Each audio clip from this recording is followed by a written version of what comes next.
Well, thank you very much. It's an honor to have the President of Ukraine with us. We've had a lot of good discussions, a lot of good talks, and I think progress is being made, very, very substantial progress in many ways. We had a good meeting, as you know, just a short while ago with the President of Russia, and I think there's a possibility that something could come out of it, and today's meeting is very important. We have, I guess, the seven very powerful leaders from Europe, and we're going to be meeting with them right after this meeting, and thank you very much for being here.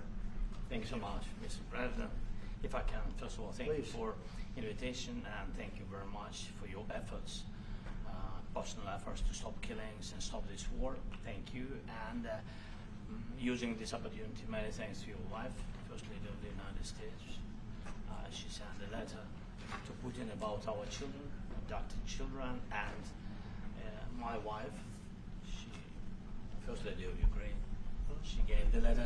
It's not to you, to your wife. Oh, I want it. Yeah.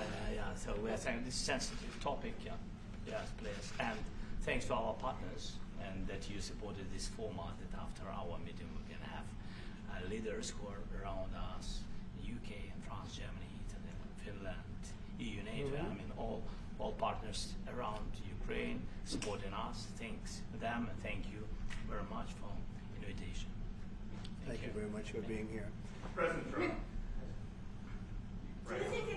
Yes, Peter, go ahead. Thank you, President Trump. So, President Zelensky, you say in a post on X today, Russia must end this war, which it itself started.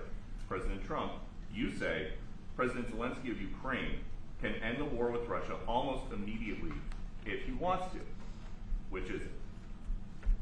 Yeah, I think that's true. I think they'll. We're going to have a meeting. I think if everything works out well today, we'll have a trilat, and I think there will be a reasonable chance of ending the war when we do that. And is this the end of the road for American support for Ukraine? Is today's meeting deal or no deal? I can never say that. It's never the end of the road. People are being killed, and we want to stop that. So I would not say it's the end of the road. No, I think we have a good chance of doing it. It's been almost 4 years now that a lot of people were killed last week. A lot of people last week. I mean, millions of people killed, but a lot of people last week for whatever reason. A big number, a lot of soldiers, on both sides. And I know the president, I know myself, and I believe Vladimir Putin wants to see it ended. And as you met with Putin on Friday, today you've got President Zelensky here. As you listen to Russia and Ukraine, which side has the better cards? Right Well, I don't want to say that. I'm just here to be. Look, this isn't my war. This is Joe Biden's war. He's the one that had a lot to do with this happening, and we want to get it ended. And we want it to end good for everybody. We want it to end good. The people of Ukraine have suffered incredibly. President Zelensky, are you prepared to keep sending Ukrainian troops to their deaths for another couple years, or are you going to agree to redraw the maps? Thank you for your question. So, first of all, we live under each day attacks. You know that today have been a lot of attacks and a lot of wounded people, and the child was dead, small one year and a half. So we need to stop this war, to stop Russia, and we need support, American and European partners, and we will do our best for this. So, and I think we show that we are strong people, and we supported the idea of the United States, of personally of President Trump, to stop this war, to make a diplomatic way of finishing this war, and we are ready for trilateral, as President said. This is a good signal about trilateral. I think this is very good. Thank you. Mr. President,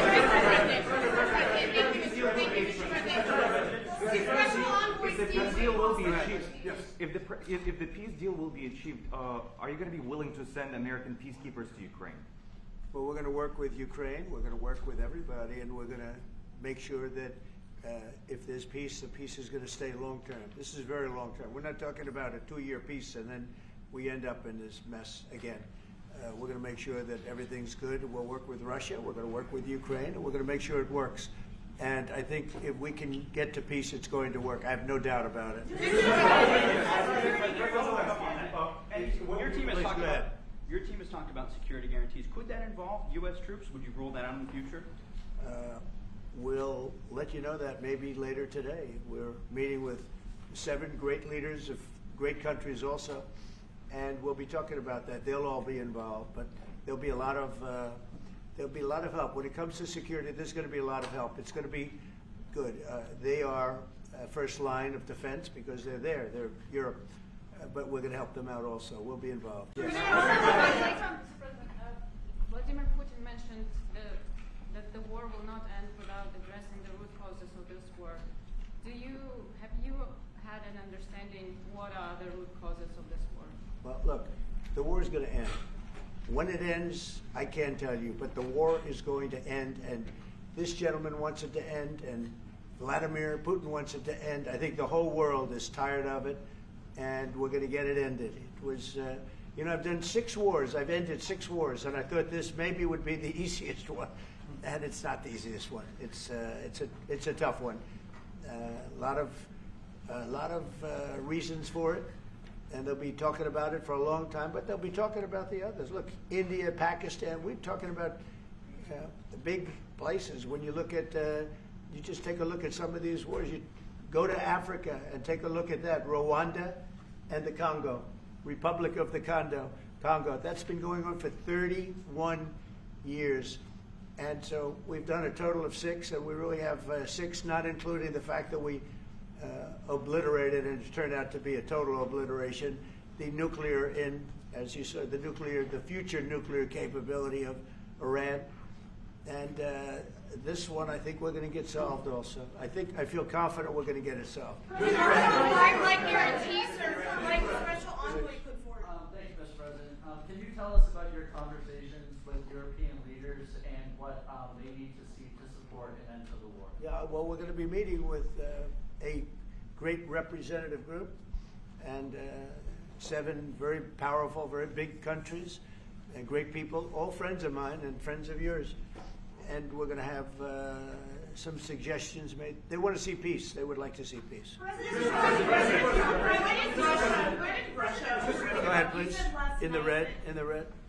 President Trump, do you think it's fair for Ukraine and for Russia to achieve a lasting and durable peace if Ukraine cedes its territories that Russia hasn't yet conquered? Do you think it's a fair peace for Ukraine? We're going to have a lasting peace. Just to answer the first part of your question, we're going to have a lasting peace. I hope it's going to be immediately. I hope it doesn't have to go on. And I think people of the whole world is going to be very happy when that's announced. Yeah, please. Mr. President, you posted on social media, Mr. President, a very touching letter from the First Lady, and the letter was hand-delivered to President Putin, and it calls for an end to the war, essentially, because of the children and the children's future. Why did the First Lady feel that letter was necessary? Was it because she believes that Mr. Putin is the aggressor in the war? Is a similar letter being hand-delivered to President Zelensky? So the First Lady felt very strongly.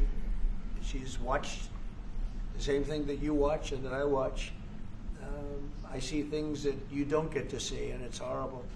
But when she's got a great love of children, she has a wonderful son that she loves, probably more than anybody, including me. I hate to say it, but she loves her son. She loves children, and she hates to see something like this happening. And that goes for other wars too. I mean, she sees the heartbreak, the parents, the funerals that you see on television. Always funerals. We want to see something other than funerals. No, she felt it was a beautiful letter. It was very well received by him, and she did ask me to say, she would love to see this end.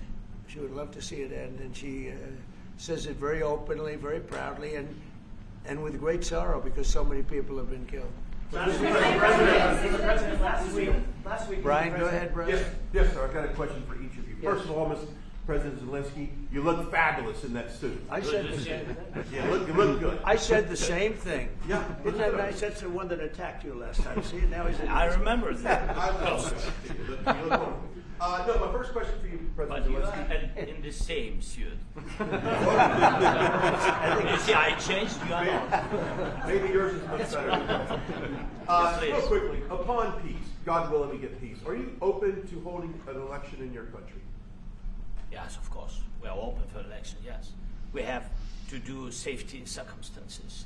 And a little bit, we need to work in the parliament, because during the war you can't have elections, but we can do security. We need, maybe, how to say, we need a truth, yes, everywhere, in the battlefield, in the sky, in the sea, yeah, to make possible for people to do democratic, open, legal elections. So you say we are ready. during the war you can't have elections. So let me just say 3.5 years from now. So you mean if we happen to be in a war with somebody, no more elections? Oh, that's good. I wonder what the fake. You like news this is. idea?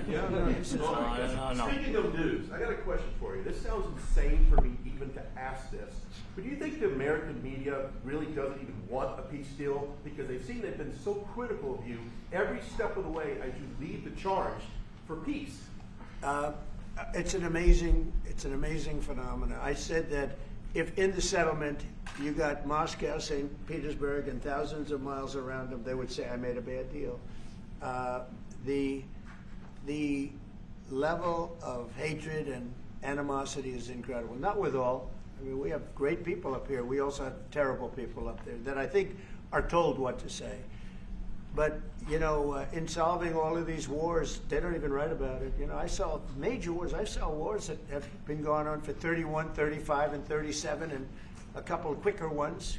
One that was going to go into a full-blown deal very quickly. You know what the one I'm talking about. It was a big one. But they don't even write about that. No matter what I do, no matter what, and this is not anything to do with you. It's probably to your advantage in a certain way. But no matter what I do, no matter what deal I make, from my standpoint, you'll come out good. Maybe President Putin will come out good. But they'll say, Trump was absolutely horrible. It's just that, and I've lived with that for a long time. I've lived with it since just before the first election. I used to get great publicity. Now I get the worst publicity anyone's ever gotten in office, but I won in a landslide, so that people understand. They're the only ones that count, ultimately. But I've also had great reporters. I've had journalists that are very good. But it's very sad when you do the right thing. As an example, they said, because of the fact that Vladimir Putin came to American soil, this was a tremendous defeat for Donald Trump. No, it was really wonderful that he did it. It was a hard thing for him to do, to be honest with you. It was the opposite of what they said, but they said it. Now, if he didn't come, they'd say that was also bad for Trump. There's no way. And there's just a great dishonesty of the press, and I think that's why it's lost its credibility. Its credibility is at an all-time low. We have a thing going on right now in D.C. We went from the most unsafe place anywhere to a place that now friends are calling me up, Democrats are calling me up, and they're saying, sir, I want to thank you. My wife and I went out to dinner last night for the first time in 4 years, and Washington, D.C. is safe, and you did that in 4 days.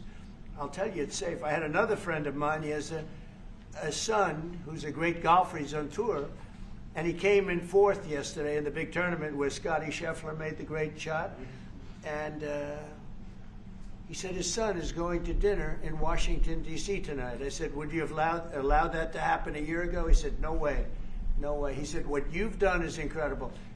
And I think the people realize it. But the press says, he's a dictator, he's trying to take over. No, all I want is security for our people. But people that haven't gone out to dinner in Washington, D.C. in 2 years are going out to dinner. And the restaurants the last 2 days were busier than they've been in a long time. So Thank you for that. I walked around yesterday with MTG. If you can walk around with DC with MTG and not be attacked, the city is safe. Yes. Thank you, Mr. President. Last week you warned of what you called severe consequences if a 30-day ceasefire or any type of ceasefire were not agreed to by Russia. Will there be severe consequences? Does that change because of I the don't think you need a President- ceasefire. You know, if you look at the 6 deals that I settled this year, they were all at war. I didn't do any ceasefires. And I know that it might be good to have, but I can also understand strategically why, well, you know, one country or the other wouldn't want it. You have a ceasefire and they rebuild and rebuild and rebuild, and, you know, maybe they don't want that. But if you look at the 6 deals that we made peace and you know, long-term, long-running wars, I didn't do any ceasefires. Would I like the concept. You know, I like the concept of a ceasefire for one reason, because you'd stop killing people immediately, as opposed to in 2 weeks or 1 week or whatever it takes. But we can work a deal where we're working on a peace deal while they're fighting. They have to fight. I wish they could stop. I'd like them to stop. But strategically, that could be a disadvantage for one side or the other. But all of these deals I made without even the mention of the words ceasefire. Can you explain the decision to offer Ukraine Article 5-like security guarantees, but stop short of pushing for their full membership? Yeah, well, we haven't done anything on that yet. If you look back and you go back long before President Putin, it was always a statement that they would never allow Ukraine into NATO. So that was a statement that was made, but we haven't discussed any of that yet. We're going to be discussing it today. But we will give them very good protection, very good security. That's part of it. And the people that are waiting for us, they are, I think they're very like-minded. They want to help out also. Thank you, President Trump. The United States has already given hundreds of billions of dollars to this war effort in Ukraine. Biden. At best, it is a stalemate, and the killing continues. So, President Trump, how much more is the United States willing to give Ukraine? And President Zelensky, how much more do you want? Well, I'll start off just by saying we're not giving anything now. We're selling weapons. This is something before, I guess the number is well over $300 billion. That was under Joe Biden, a corrupt politician, not a smart man, never was. By the way, go back 40 years. He was not a smart man 40 years ago either. But now he's in particular bad. This was done by a corrupt administration that shouldn't have been in, and frankly, if the right results of the election were given, if I were president, this war would have never taken place, and he would have been very happy, because he would have liked to have seen. I mean, they went through hell. He went through hell.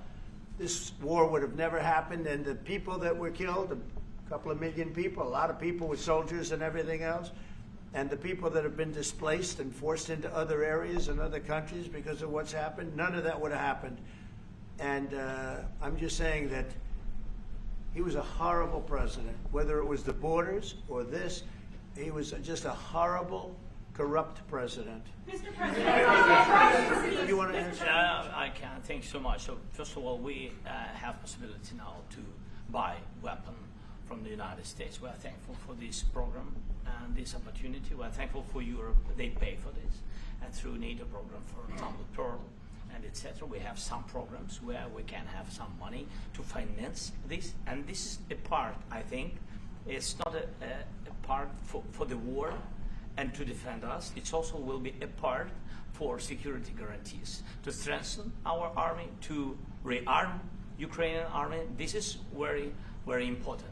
And it depends how much money we need to rearm. For example, the question of air defense, we spoke about it with President Trump, and I'm happy that we have now bilateral decisions and we work on it with production, American production. Nobody in Europe has so many air defense like Patriots, for example. We need it very much, and this is also about defending. And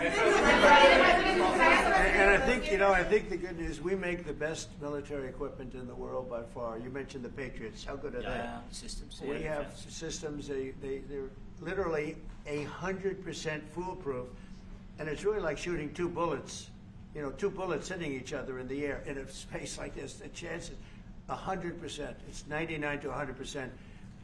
So we sell the equipment to NATO, and NATO does what, I don't know what the arrangement is that you have with, but I know that they want you to have the equipment. And we're getting the best equipment in the world, but they pay us for the equipment.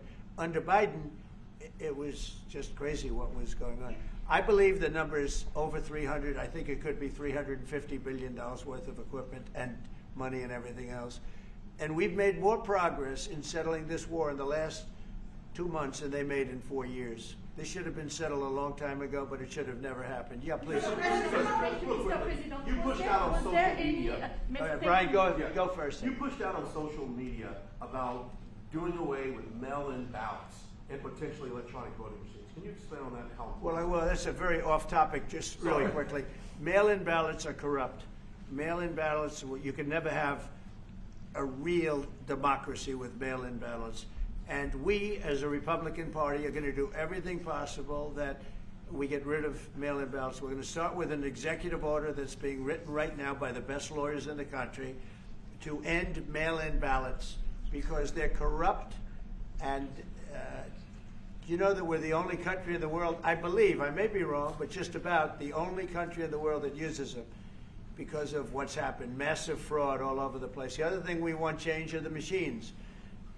For all of the money they spend, it's approximately 10 times more expensive than paper ballots. And paper ballots are very sophisticated with the watermark paper and everything else. We would get secure elections. We'd get much faster results. The machines, I mean, they say we're going to have the results in 2 weeks. With paper ballots, you have the results that night. Most people, many countries use paper ballots. It's the most secure form. So between paper ballots, very, very important, paper ballots, and I think maybe even more important, the mail-in voting. We're going to end mail-in voting. It's a fraud. If you have mail-in vote, even Jimmy Carter with this commission, they set it up. He said the one thing about mail-in voting, you will never have an honest election if you have mail-in. And it's time that the Republicans get tough and stop it because the Democrats want it. It's the only way they can get elected. Because with men and women's sports and with transgender for everybody and open borders and all of the horrible things, and now the new thing is they love crime. They're fighting me on the fact that I've made Washington, D.C. safe. We're not going to get mugged, beaten up, or killed like all the people you've been watching get so badly hurt. I'm glad, I hate to take your time on this, but I'm glad you asked me that question. We're going to stop mail-in ballots because it's corrupt. You know, when you go to a voting booth and you do it the right way and you go to a state that runs it properly, you go in, they even ask me, they asked me for my license plate, for identity. I said, I don't know if I have it. He said, sir, you have to have it. I was very impressed, actually. But it's very hard to cheat with mail-in voting. As you know what happens in California, it's so corrupt, where some people get 5, 6, 7 ballots delivered to them. Now, we got to stop mail-in voting, and the Republicans have to lead the charge. The Democrats want it because they have horrible policy. If you have mail-in voting, you're not going to have many Democrats get elected. That's bigger than anything having to do with redistricting, believe me. And the Republicans have to get smart. We're not going to have a country. I said for a long time at rallies, you need borders and you need free and fair elections. Those two things. Otherwise, you don't have. We have strong borders now. In 90 days, Mr. President, we didn't have 0 in 3 months. Not one person came in illegally into our country. In fact, even I find that hard to believe, but it's run by a little bit of a liberal group that put out the numbers, so I guess it's, but 0, 0, and 0. You go back a year ago, 2 years ago, 3, millions of people poured into our country. It was terrible. Thank you very much. What security guarantees do you need from President Trump to be able to make a deal? Is it American troops, intelligence, equipment? What is it? Everything. And really, it includes 2 parts.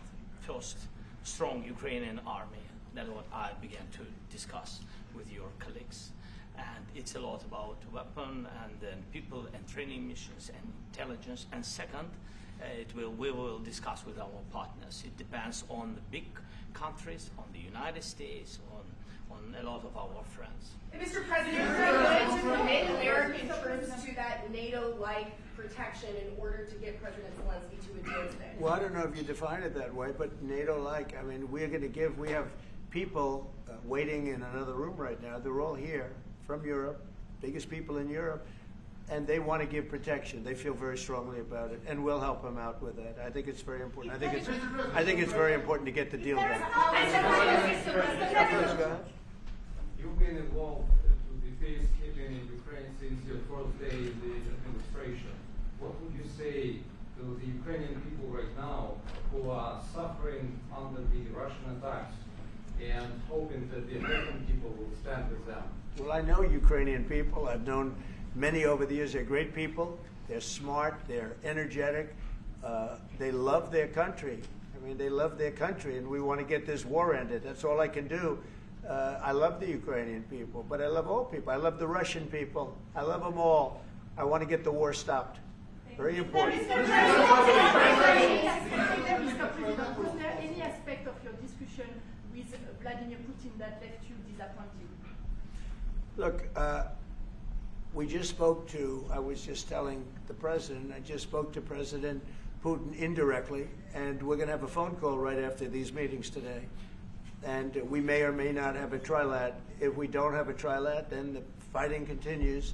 And if we do, we have a good chance. I think if we have a trilat, there's a good chance of maybe ending it. But he's expecting my call when we're finished with this meeting. Thank you very much, everybody.